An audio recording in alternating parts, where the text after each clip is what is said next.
ఒక హల్లుకు మరొక హల్లు ఒత్తుగా వస్తే అట్లాంటి అక్షరాలను సంయుక్తాక్షరాలు అంటారు. సంయుక్తాక్షరము కలిగి ఉన్న పదాలను సంయుక్తాక్షర పదాలు అంటారు.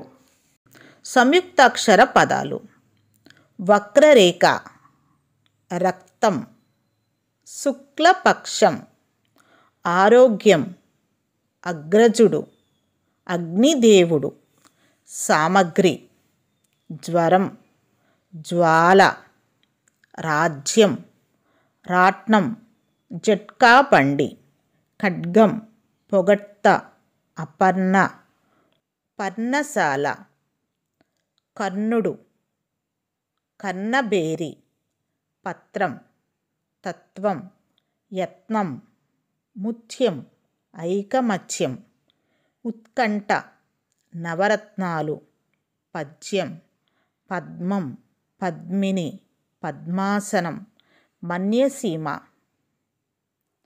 అన్యాయం, అన్యులు, ఉప్మా, ప్రభావం, విప్లవం, ప్లవంగ, లుప్తం, ఆప్యాయత, ఆప్తులు, శతాబ్దం, అద్భుతం, రసరమ్యం, తామ్రవర్ణం, ఆమ్లజని, మర్కటం, కర్కటరేఖ, కర్కాటకం, కర్కటి, పరివర్తన, పార్థుడు, ఉల్కలు, ఫల్గుడు, అవ్యయం, సస్యం, భాస్కరుడు, సస్యశ్యామలం, కల్హారం, అర్థం, మూర్ఖుడు, దౌర్భాగ్యం. ఒక హల్లుకు మరొక హల్లు ఒత్తుగా వస్తే అట్లాంటి అక్షరాలను సంయుక్తాక్షరాలు అంటారు. వాటితో ఏర్పడే పదాల గురించి ఇప్పుడు మనం తెలుసుకున్నాం కదా.